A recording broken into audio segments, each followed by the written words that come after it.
এক অন্ধকার রাত, মেঘাচ্ছন্ন আকাশের নিচে পুরনো একটি বাড়ি দাঁড়িয়ে আছে গ্রামের প্রান্তে। কেউ জানে না সেখানে কে থাকে।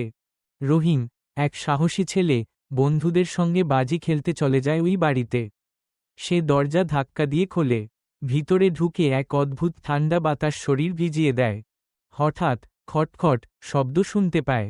রহিম ঘুরে দেখল এক ফাঁপা আলো ঝলমল করছে।